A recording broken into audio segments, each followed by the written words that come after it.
الله. الحمد لله نحمده ونستعينه ونستغفره ونؤمن به ونتوكل عليه ونعوذ بالله من شرور أنفسنا ومن سيئات أعمالنا. من يهده الله فلا مضل له ومن يضلل فلا هادي له. وأشهد أن لا إله إلا الله وحده لا شريك له وأشهد أن سيدنا ومولانا محمدا عبده ورسوله.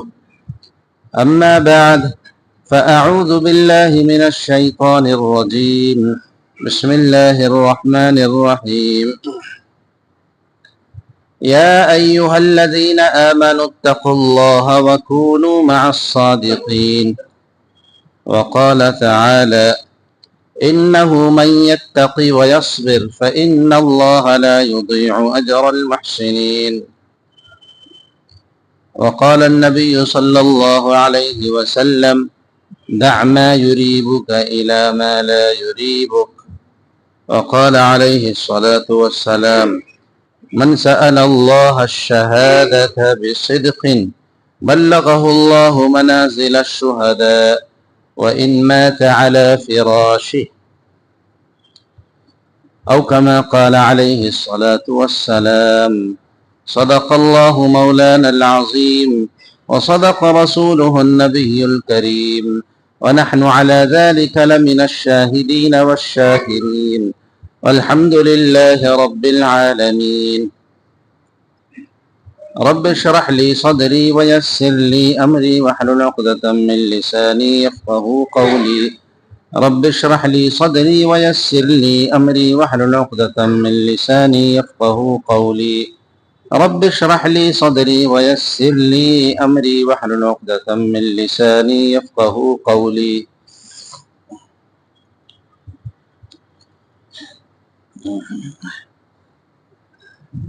انسان کا پیدا ہو جانا اور اس دنیا میں آ جانا بہت آسان ہے، لیکن اس انسان کا انسان بننا بہت مشکل ہے۔ جس طریقے سے دوسرے جانداروں کا معمول ہے کہ وہ دنیا میں وجود میں آتے ہیں، ایسا ہی انسان بھی ایک جاندار ہے، وہ دنیا میں وجود میں آ جاتا ہے۔ لیکن انسان بن جائے اور اس کے اندر کی انسانیت جاگ جائے،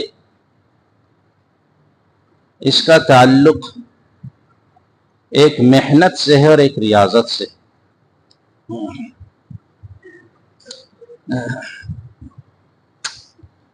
وَلَقَدْ كَرَّمْنَا بَنِي آدَمَ، اللہ فرماتے ہیں کہ ہم نے انسانوں کو عزت بخشی، انسان کو عزت والا، حیثیت والا، مرتبے والا، مقام والا ہم نے بنایا ہے۔ انسان تمام مخلوقات میں سب سے افضل ہے، اشرف ہے۔ ظاہر ہے کہ یہ چیز، یہ شرف اور یہ اعزاز جو انسان کو ملا ہوا ہے، نفس انسان کی بنیاد پر نہیں ہے کہ صرف انسان ہے اس لیے، نہیں، کمالات کی وجہ سے اللہ نے اس کو یہ شرف بخشا ہے۔ آپ یاد کیجئے اس وقت کے منظر کو جب حضرت آدم علیہ السلام کو اللہ نے پیدا کیا، تو پیدا کرنے کے بعد اللہ تبارک و تعالی نے فرشتوں سے سجدہ کروایا۔ حضرت آدم علیہ السلام کو کچھ کلمات سکھائے، سب کے سامنے سکھائے۔ فرشتے ان کلمات کو نہیں دہرا سکے۔ وہ جو چیزوں کا علم اللہ نے حضرت آدم کو دیا، اس علم کو اپنے اندر سما نہیں سکے فرشتے، اور ان کو اپنے اندر نہیں اتار سکے، اس لیے کہ اس کی استعداد ان میں نہیں تھی۔ انسان نے اس کو حاصل کر لیا، تو یہ اللہ نے فرشتوں کے سامنے کھلے طور پر دکھایا کہ اس کو جو عزت حاصل ہے، اس کو جو مقام حاصل ہے، وہ اسی بنیاد پر ہے کہ اس کے اندر صلاحیتیں ودیت ہیں، اس کے اندر لینے کی صلاحیت ہے، اس کے اندر آگے بڑھنے کی صلاحیت ہے اور اس کے اندر سوچنے سمجھنے کی کافی صلاحیت موجود ہے، اس بنیاد پر اس کو یہ شرف اور یہ عزت حاصل ہے۔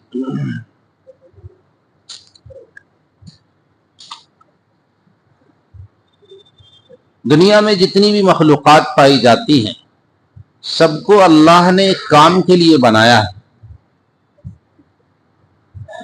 ہر ایک کا ایک کام ہے، انسان کا بھی کام ہے۔ تو اللہ نے جس مخلوق کو جس کام کے لیے بنایا ہے اس کو فطری طور پر اللہ نے اتنی رہنمائی کی،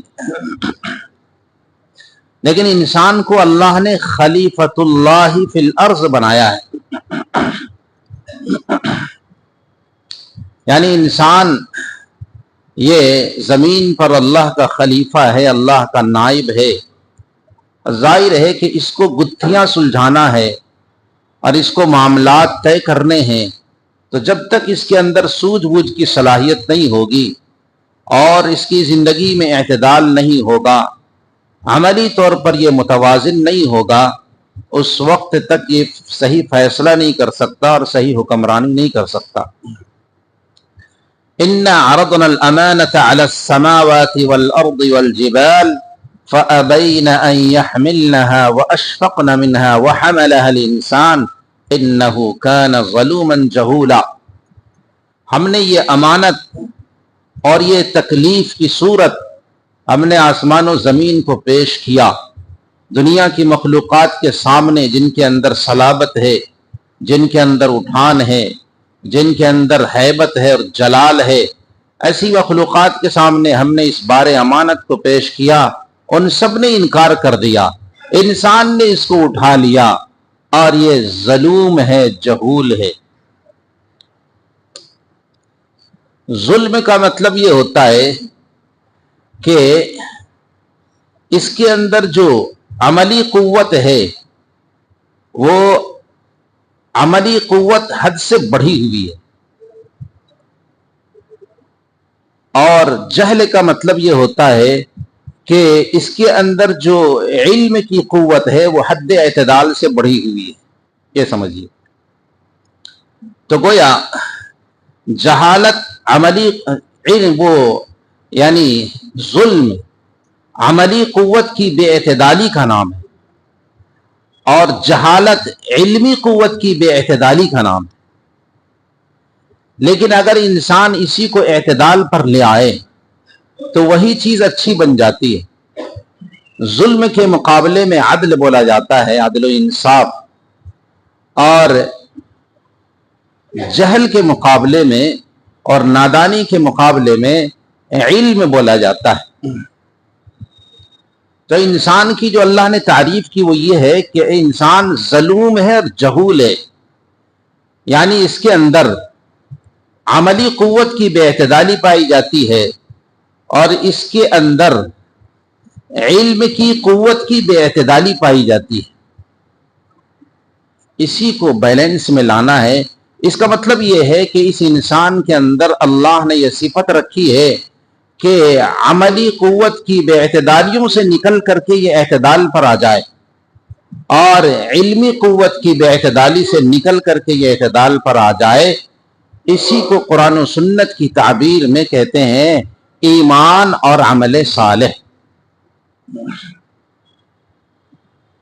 والذین آمنوا وعملوا الصالحات جو قرآن کریم میں جگہ جگہ کہا گیا ہے، اس کا مطلب یہی ہے کہ وہ لوگ ایمان لاتے ہیں، یعنی ایمان کی صفت کے ساتھ یہ متصف ہیں، اور جو لوگ عمل کرتے ہیں یعنی عدل کے ساتھ اور صفت عمل کے ساتھ یہ لوگ مزین ہیں اور اس سے متصف ہیں، یہ اچھے لوگ ہیں اور ان کے لیے اللہ نے ہر طرح کے وعدے رکھے ہوئے۔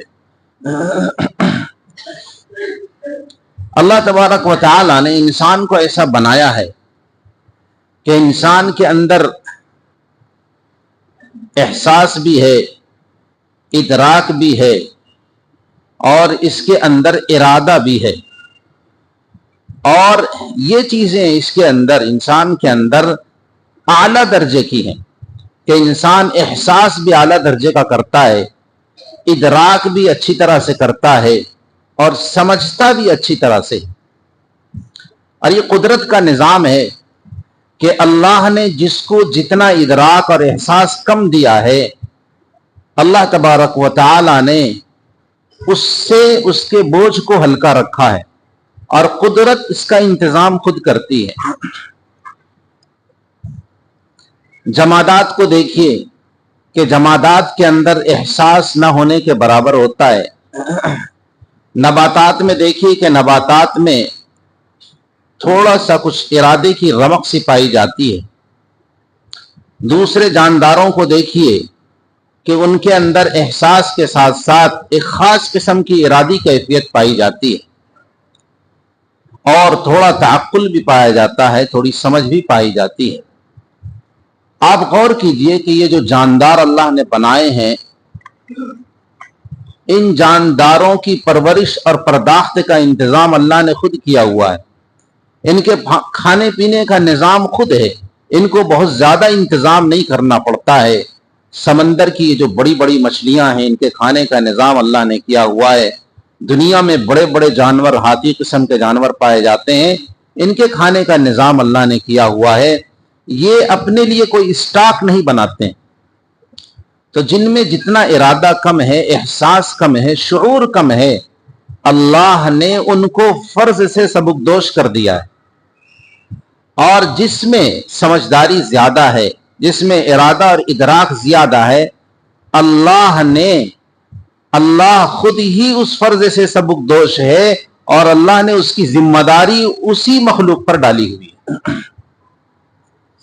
انسان کو اللہ نے یہ ساری چیزیں عطا کی ہیں، تو کھانے پینے کی ساری ذمہ داری انسان پر ہے کہ انسان کماتا ہے، پھر اسے لاتا ہے، پھر اسے خاص وضع اور حیت پر بناتا ہے، پھر جا کر کے وہ چیز کھانے کے قابل ہوتی ہے اور انسان کھاتا ہے۔ اسے پکانا پڑتا ہے، کئی مرحلے سے گزرنا پڑتا ہے۔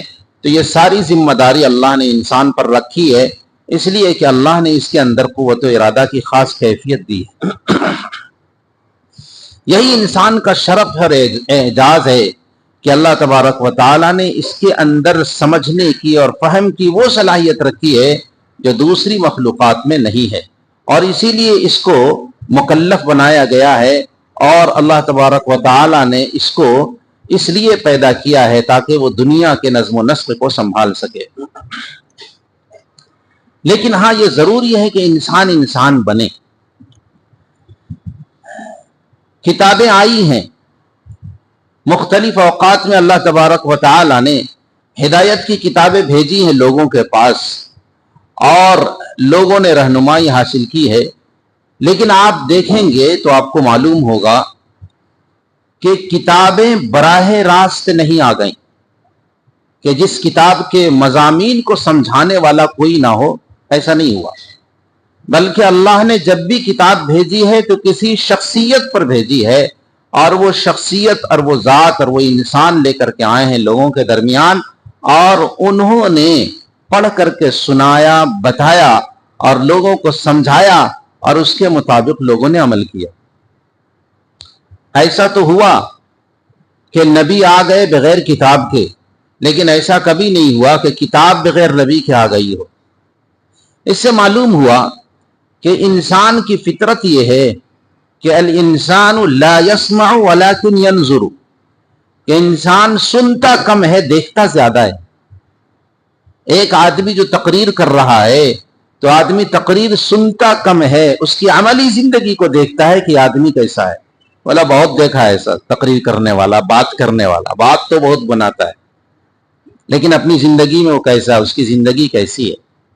تو انسان سن کر کے کم چلتا ہے، دیکھ کر کے زیادہ چلتا ہے۔ اس کو اور آپ اچھی طرح سمجھ سکتے ہیں کہ ایک لڑکا علم حاصل کرتا ہے، مدرسے میں علم حاصل کرتا ہے، یونیورسٹی میں علم حاصل کرتا ہے، اس نے ڈاکٹری کا علم حاصل کیا، اس نے انجینئرنگ کا شعبہ اس میں داخلہ لیا اور اس علم کو حاصل کیا، بڑی بڑی ڈگریاں حاصل کرتا ہے، اس کے باوجود اس کو پریکٹیکل میدان سے گزارا جاتا ہے۔ پریکٹیکل میدان کیا ہے بھائی؟ جو کچھ تم نے پڑھا ہے، اب کسی بڑے کی صحبت میں رہ کر کے تم عملی طور پر اس کو برتو، تب تم اس قابل ہو کہ آگے چل کر کے اس کام کو کر سکتے ہو۔ یہ ہر شعبہ زندگی میں. تو معلوم ہوا کہ انسان سنتا تو ہے لیکن سننے سے زیادہ دیکھتا ہے, اور جب دیکھ لیتا ہے تو اس کو کامل تجربہ ہو جاتا ہے اور اس کے مطابق وہ شخص ایسا ہو جاتا ہے کہ وہ کچھ کر سکے. دیکھنے سے پہلے اور کسی شخصیت کے سامنے اپنے آپ کو پیش کرنے سے پہلے وہ اس قابل نہیں ہوتا. دنیا کی حکومتیں اس کو تسلیم نہیں کرتی کہ اس نے ڈاکٹری کی ڈگری تو حاصل کی ہے, پریکٹس کہاں کی ہے؟ پریکٹس کہاں کی ہے؟ اگر ڈاکٹری کی ڈگری اس نے دکھائی اور پریکٹس کی ڈگری نہیں دکھائی تو وہ شخص مجرم ہے, اس کو جیل میں ڈالا جائے گا. یہ فارمولہ دنیا کی چیزوں میں تو خوب چلتا ہے کہ ایک تاجر کا بیٹا اپنے باپ کو تجارت کرتا ہوا دیکھتا ہے اور پھر اسے سمجھتا ہے اور خود عملی طور پر اس کو سیکھتا ہے, پھر وہ تجارت کرتا. دنیا میں ایک ڈاکٹر ہے, ڈاکٹر بنتا ہے, اس کے بعد کسی بڑے اور سینئر ڈاکٹر کے پاس رہ کر کے وہ اس چیز کو سمجھتا ہے, سیکھتا ہے, اور سیکھنے کے بعد پھر وہ زندگی کے میدان میں آتا ہے. انجینئر بھی ایسا کرتا ہے. دنیا کے سارے شعبے ایسے ہی ہیں.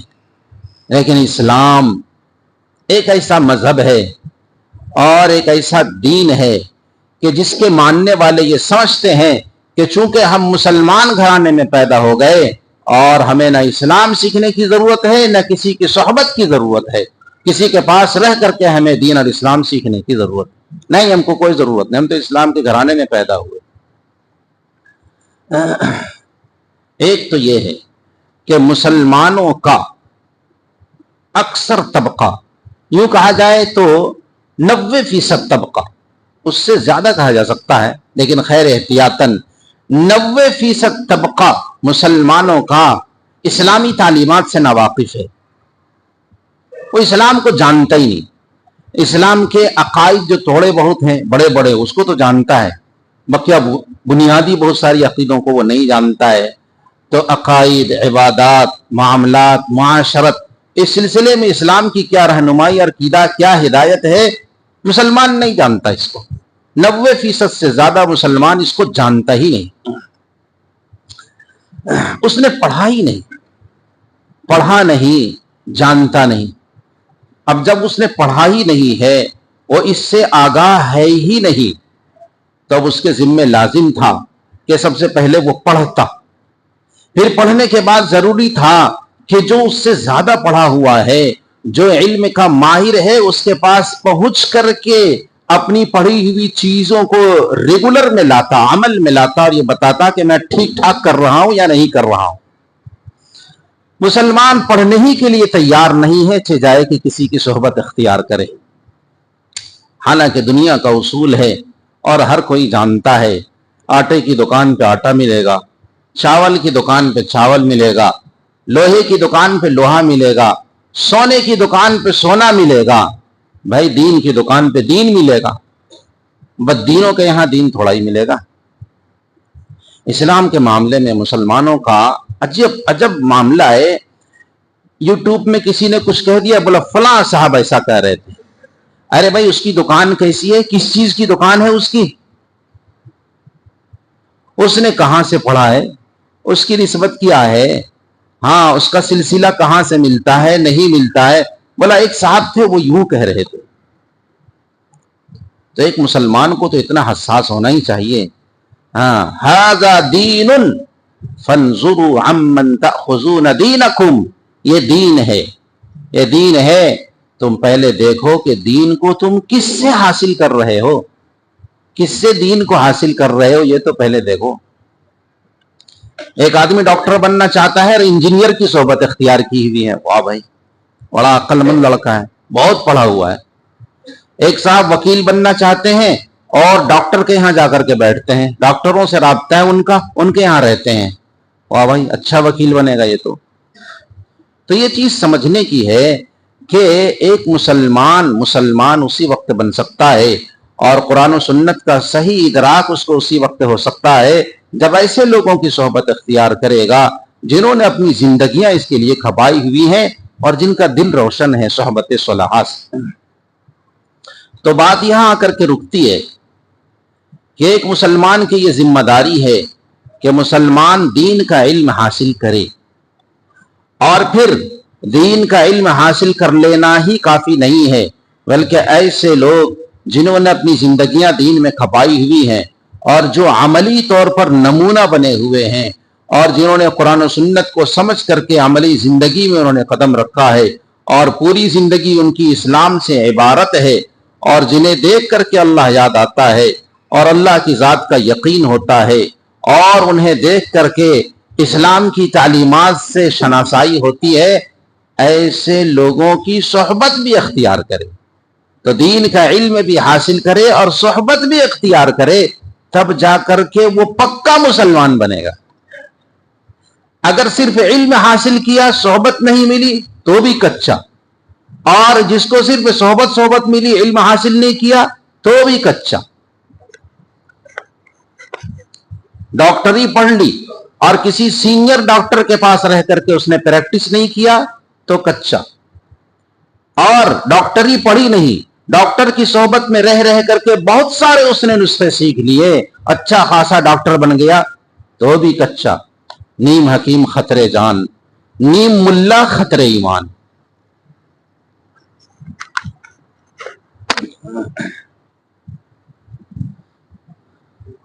تو بات یہ سمجھ میں آئی، انسان کو علم حاصل کرنا بھی ضروری ہے اور صحبت بھی ضروری ہے۔ اسی کو قرآن نے بیان کیا، یا ایھا الذین آمنوا اتقوا اللہ وکونوا مع الصادقین، اے ایمان والو تقوی اختیار کرو، اللہ سے ڈرو۔ کیسے ڈرے گا انسان؟ اللہ سے ڈرے گا جب، جیسے یہ راستہ پر خطر ہے، جب انسان کو معلوم ہوگا جبھی تو ڈرے گا کہ اس راستے میں خطرہ ہے، اس راستے میں کوئی ایسا جانور، جنگلی جانور ہے یا کوئی سانپ ہے بڑا سا کہ جانے سے ہمیں ڈس لے گا، تو اس کی طرف آدمی نہیں جائے گا۔ تو علم چاہیے، علم سے وہ ڈرے گا۔ آمنوا اتقوا اللہ، اچھا جی، پھر کیسے ڈرے گا؟ پھر آدمی منزل مقصود تک کیسے پہنچے گا؟ اللہ فرماتے ہیں وَكُونُوا مَعَ الصَّادِقِينَ، جو لوگ ڈرنے والے ہیں ان کی صحبت آدمی اختیار کرے۔ تو آدمی علم بھی حاصل کرے اور جاننے والوں کی صحبت بھی اختیار کرے، تب وہ شخص منزل مقصود تک پہنچتا ہے اور وہ شخص کامیابی کی راہوں کو طے کرتا ہے۔ اس کے بغیر انسان کامیاب نہیں ہو سکتا۔ اسی کو دوسرے لفظوں میں آپ کہہ سکتے ہیں کہ ایک انسان کامل انسان اس وقت تک بنے گا جب وہ علم کو بھی حاصل کرے اور علماء کی اور بڑے لوگوں کی، بزرگان دین کی اور اولیاء اللہ کی صحبت بھی حاصل کرے، تب جا کر کے اسے مکمل دین حاصل ہوتا ہے اور دین پر چلنے کا شعور اسے حاصل ہوتا ہے۔ اللہ تبارک و تعالیٰ کا ارشاد ہے ان رحمت اللہ قریب من المحسنین، کہ اللہ کی رحمت قریب ہے محسنین کے لیے۔ محسنین اور متقین سب ایک ہی ہیں، صادقین، محسنین، متقین، اللہ نے مختلف الفاظ سے تعبیر کی ہے۔ ان اللہ مع الذین اتقوا والذین هم محسنون، اللہ متقیوں کے ساتھ ہے اور جو ہر عمل کو اچھے انداز سے کرتے ہیں ان لوگوں کے ساتھ ہیں۔ تو جو لوگ احسان والے ہیں، جو لوگ تقوی والے ہیں، پرہیزگار لوگ ہیں، اللہ تبارک و تعالی ان کے ساتھ ہے اور اللہ کی رحمت ان سے قریب ہے۔ اللہ فرماتے ہیں ان اللہ لا یضیع اجر المحسنین، کہ جو لوگ نیکوکار ہیں، اچھے لوگ ہیں، تقوی والے ہیں، ہم ان کے اجر کو کبھی بھی ضائع نہیں کریں گے۔ انہ من یتق ویصبر فان اللہ لا یضیع اجر المحسنین، جو شخص تقوی والی زندگی اختیار کرتا ہے، صبر و شکر والی زندگی اختیار کرتا ہے، تو اسے یاد رکھنا چاہیے کہ ایسے محسنین اور ایسے اچھے کام کرنے والوں کے اجر کو اللہ تبارک و تعالی کبھی بھی ضائع نہیں فرماتے ہیں۔ تو انسان کو چاہیے، ایک مسلمان کو چاہیے کہ وہ کسی نہ کسی کی سرپرستی میں زندگی بسر کرے، کسی کی نگرانی میں وہ شخص زندگی بسر کرے۔ اس کو ہم یوں کہہ سکتے ہیں کہ کوئی آپ پر نظر رکھنے والا ہو۔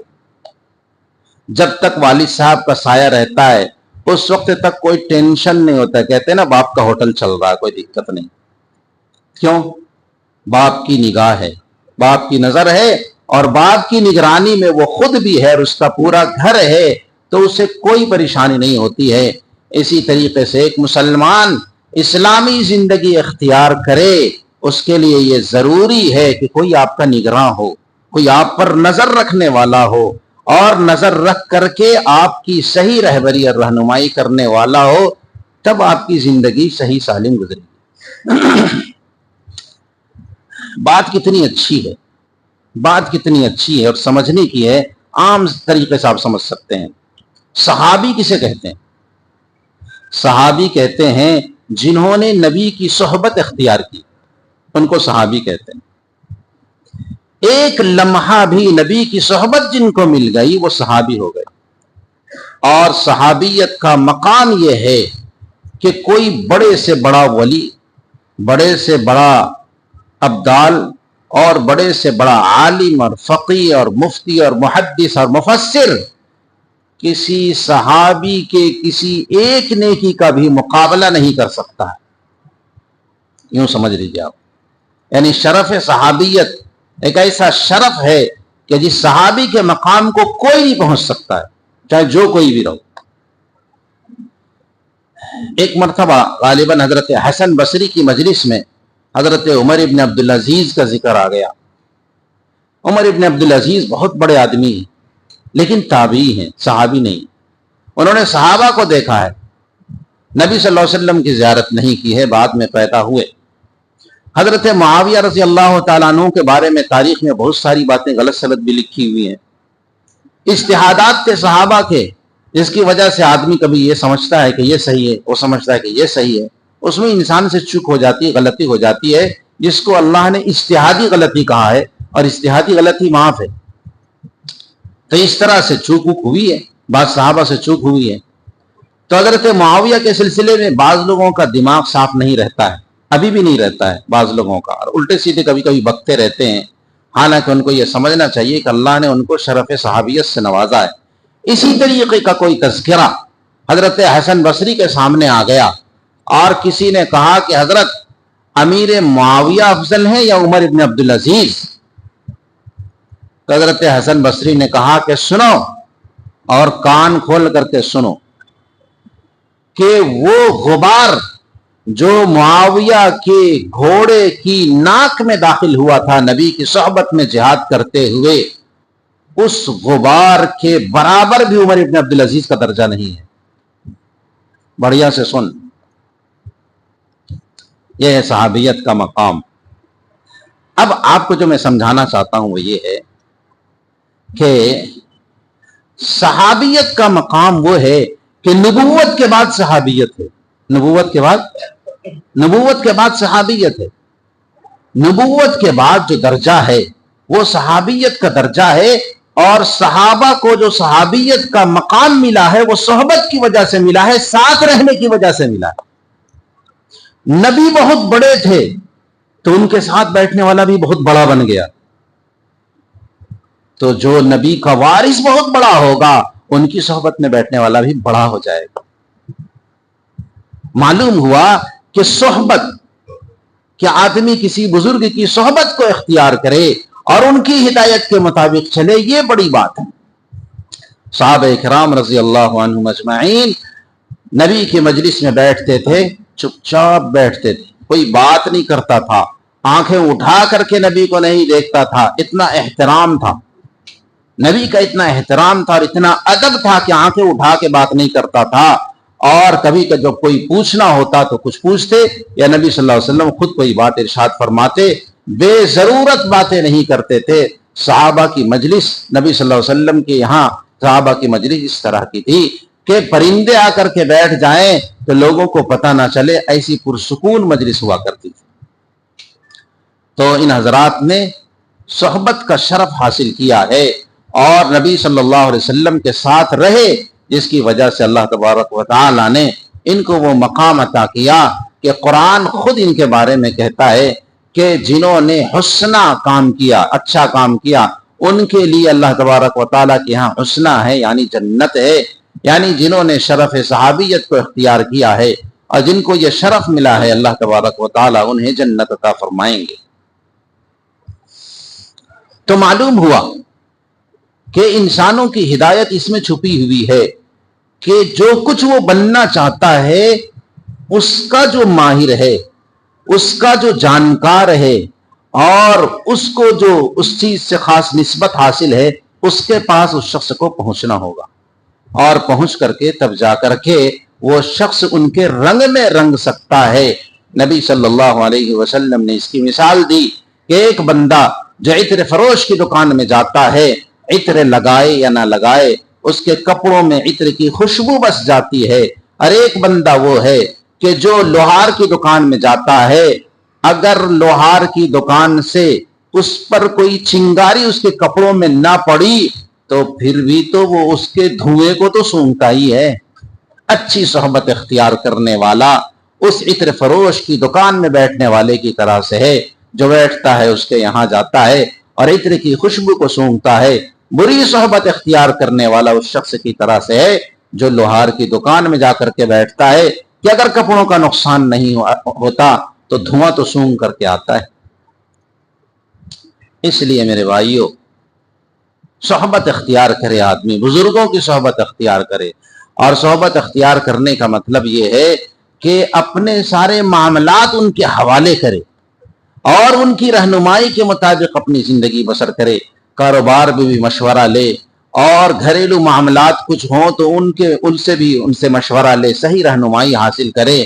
نجی کوئی مشورہ ہو تو بھی، اور معاشرتی مسئلہ ہو تو بھی، اور اسی طریقے سے محلے کا کوئی مسئلہ ہو تو بھی پوچھ کر کے اور کنہیں کی نگرانی میں اور کنہیں کی نظر میں رہ کر کے آدمی جب کام کرتا ہے تو پھر اس معاشرے کو اور اس شخص کو اللہ تبارک و تعالی نوازتے ہیں، اور وہ شخص اس قابل ہو جاتا ہے کہ خود بھی اچھا ہو جائے، انسان بن جائے، اور انسانیت اس کے اندر جاگ جائے، اور دوسروں کے لیے مضر بننے کے بجائے نفع رسانی کا سبب بن جائے اور نافع بن جائے۔ حضرت تھانوی رحمہ اللہ فرمایا کرتے تھے کہ ہمارے پاس جو لوگ آتے ہیں، میں ان کو بزرگ نہیں بناتا، انسان بناتا ہوں کہ اگر بزرگ نہیں بنا تو اس کو خود تکلیف ہوگی کہ میں بزرگ نہیں بنا، لیکن اگر یہ انسان نہیں بنا تو سب کو تکلیف ہوگی، سب کو تکلیف۔ پہلے انسان تو بنے آدمی۔ آپ کے یہاں کوئی آیا، ہاں بھائی السلام علیکم، کیا حال چال ہے؟ نہیں، آپ نے اٹھا کر کے مارنا شروع کر دیا، آپ نے گریبان پکڑ لیا، گالی شروع کر دی، ہم کیا بولتے ہیں؟ یہ بھی کوئی انسانیت ہے؟ کیوں؟ اس نے حیوانوں والا کام کیا۔ دو کتوں کو آپ نے دیکھا ہوگا، ادھر سے وہ آ رہا ہے، دوسری گلی کا کتا ہی ادھر سے آ رہا ہے، کسی نے ایک دوسرے کو کچھ نہیں کہا، بھونکنا شروع کر دیا۔ یار کیا مشکل ہے بھائی، دو جھوٹے آ رہے ہوں، ادھر سے ایک بھینسا آ رہا ہو، ادھر سے ایک بھینسا آ رہا ہو، وہ اپنے گھر کا ہی اپنے گھر کا، پھون پھاں شروع، ایک دم کو حملہ شروع ہو گیا۔ آج انسانوں کے یہاں یہی حال ہے۔ شرافت کا معیار یہ ہے کہ گالی سے بات شروع کرتی ہے، ابے ہاں بول، یہاں سے بات شروع ہوتی ہے۔ اے شریف لوگ ہیں ماشاءاللہ۔ تو میرے بھائیوں، آپ ہیں انسان، لیکن انسانیت نہیں آپ میں مانتا ہوں کہ آپ انسان ہیں، انسانیت نہیں ہے۔ اس انسانیت کی تعلیم کے لیے صحابہ کرام، اللہ کے نبی صلی اللہ علیہ وسلم آئے تھے، اور تمام انبیاء علیہ السلام آئے تھے، اور جن کی صحبت سے اونٹوں کے چرانے والے، اللہ نے ان کو پوری دنیا کی ہدایت کے لیے قبول کر لیا۔ آپ کو معلوم ہے، اللہ کے نبی صلی اللہ علیہ وسلم کی حدیث ہے، مسلم شریف کی روایت ہے، الفخر والخیلاء للفدادین، کہ جو اونٹوں کے چرانے والے ہیں، یہ جو گھوڑے والے ہیں، ان کے اندر تکبر پایا جاتا ہے۔ والسکینۃ والوقار لأہل الشاء او کما قال، اسی طریقے کے الفاظ ہیں، اور سکینت، وقار، عاجزی اور مسکنت جو پائی جاتی ہے وہ بکری چرانے والوں میں پائی جاتی ہے۔ جب جانوروں کی صحبت کا یہ اثر ہے کہ جو آدمی جس جانور کی صحبت میں رہتا ہے اس کا اثر اس میں منتقل ہو جاتا ہے، تو جو انسان کی صحبت میں رہے گا اس کا وہ اثر منتقل ہوگا نہیں ہوگا، منتقل ہوگا ہی۔ اس لیے صحبت صالح ترا صالح کنت، صحبت طالح ترا طالح کنت، نیک لوگوں کی صحبت اختیار کرو گے اچھے ہو جاؤ گے، برے لوگوں کی صحبت اختیار کرو گے برے ہو جاؤ گے۔ اس لیے ضرورت اس بات کی ہے کہ آدمی صلحاء کی صحبت اختیار کرے، اسی کے مطابق زندگی بسر کرے۔ عالم بھی اس سے بے نیاز نہیں ہے. آپ سمجھ رہے ہو خالی امام صاحب ہم لوگوں کو بول رہے ہیں؟ نہیں، عالم بھی اس سے بے نیاز نہیں. اس نے علم تو حاصل کیا، پریکٹس کہاں کی؟ پریکٹس کہاں کی اس نے؟ لہذا عالم بھی اس سے بے نیاز نہیں ہے. یہی وجہ ہے کہ صحابہ سے لے کر کے اب تک کا زمانہ خالی نہیں ہے کہ علماء نے بزرگوں کی صحبت اختیار نہ کی ہو. صحابہ نے نبی کی صحبت اختیار کی، تابعین نے صحابہ کی صحبت اختیار کی، تبع تابعین نے تابعین کی صحبت اختیار کی. میں مختصراً آپ کو بات بتاتا ہوں. امام ابو حنیفہ رحمہ اللہ کتنے بڑے آدمی. امام ابو حنیفہ کتنے بڑے علم کے شناور درخت ہیں کہ ایک پوری دنیا ان کی اتباع کرتی ہے. امام ابو حنیفہ رحمہ اللہ اتنے بڑے علم کے باوجود اور اتنے علماء کے استاذ ہونے کے باوجود وہ کنہیں کی صحبت میں جایا کرتے تھے اور ان سے عملی زندگی سیکھتے تھے، جن کا نام تھا جعفر صادق. امام غزالی کتنے بڑے آدمی، کتنے بڑے آدمی. امام غزالی رحمہ اللہ ان کے بارے میں آتا ہے کہ وہ خود خواجہ بو علی کے پاس جاتے تھے اور سیکھتے تھے، عمل سیکھتے تھے. امام احمد ابن حنبل کتنے بڑے آدمی ہیں، وہ حضرت بشر حافی کے یہاں جاتے تھے. کسی نے کہا کہ حضرت آپ اتنے بڑے آدمی ہیں اور آپ بشر حافی جو آپ کی طرح تو علم نہیں حاصل کیا، وہ تو کوئی فقیہ نہیں ہے، کوئی محدث نہیں، کوئی بڑا عالم نہیں ہے، ایسا کچھ بھی نہیں ہے، وہ تو ایک عام آدمی ہے، آپ ان کی صحبت میں جاتے ہیں. انہوں نے کہا کہ میں نے علم حاصل کیا ہے. انا عالم بکتاب اللہ وہو عالم باللہ. میں اللہ کی کتاب کو جانتا ہوں اور وہ اللہ ہی کو جانتا ہے ڈائریکٹ. سمجھے آپ؟ میں جو اللہ کی کتاب کا عالم ہوں نا اور وہ اللہ کا عالم، اس لیے میں اس کی صحبت میں جاتا ہوں. تو میرے بھائی بڑے سے بڑا عالم محدث فقیہ ایسا نہیں ہے جو بزرگوں کی صحبت سے بے نیاز ہو. سب نے صحبت اختیار کی ہے بزرگوں کی. ہمارے اکابر کو آپ دیکھ لیں، بڑے بڑے لوگ حاجی امداد اللہ مہاجر مکی سے سب نسبت رکھتے ہیں. وقت ہو گیا ہے. جو اصل بات مجھے کہنی ہے وہ یہ ہے کہ ہر آدمی اپنی زندگی کا کوئی نگراں مقرر کر لے جس کے تحت وہ زندگی بسر کرے. اپنے نجی معاملات میں بھی ان سے مشورہ کیا کرے. بڑی خوشی کی بات یہ ہے کہ اس شہر میں آج حضرت مولانا پیر طلحہ صاحب تشریف لا رہے ہیں. بھون چودھری مسجد 7 پوائنٹ کے پاس ہے. عشاء کے بعد حضرت کا وہاں بیان ہے. بیان تو خاص ہے لیکن وہ ایک بڑے بزرگ ہیں، اللہ والے ہیں اور صحیح تربیت فرماتے ہیں، صحیح رہنمائی فرماتے ہیں. تو لہذا جن کا بزرگوں سے نسبت ہے وہ اچھی بات ہے، اور نہیں ہے تو ایسی شخصیتوں سے آدمی کو رابطہ کرنا چاہیے اور وہاں پہنچ کر کے ان کے ہاتھ میں ہاتھ دے دینا چاہیے اور ان سے اپنا اصلاحی تعلق قائم کر لینا چاہیے. اپنے ہر معاملات کو آدمی بتائے اور اس کے بعد ان کی ہدایت اور رہنمائی کے مطابق زندگی بسر کرے. تو پھر یہ ہوگا کہ اس شخص کی زندگی اسلامی تعلیمات کے مطابق ہوگی اور ایک نسبت اس کو حاصل ہو جائے گی جس طریقے سے صحابہ کو نسبت حاصل تھی. اور اللہ تبارک و تعالیٰ اسے دنیا اور آخرت کی فلاح اور صلاح نصیب فرمائیں گے. اللہ ہم سب کو عمل کی توفیق عطا فرمائے. وآخر دعوانا الحمدللہ رب العالمین.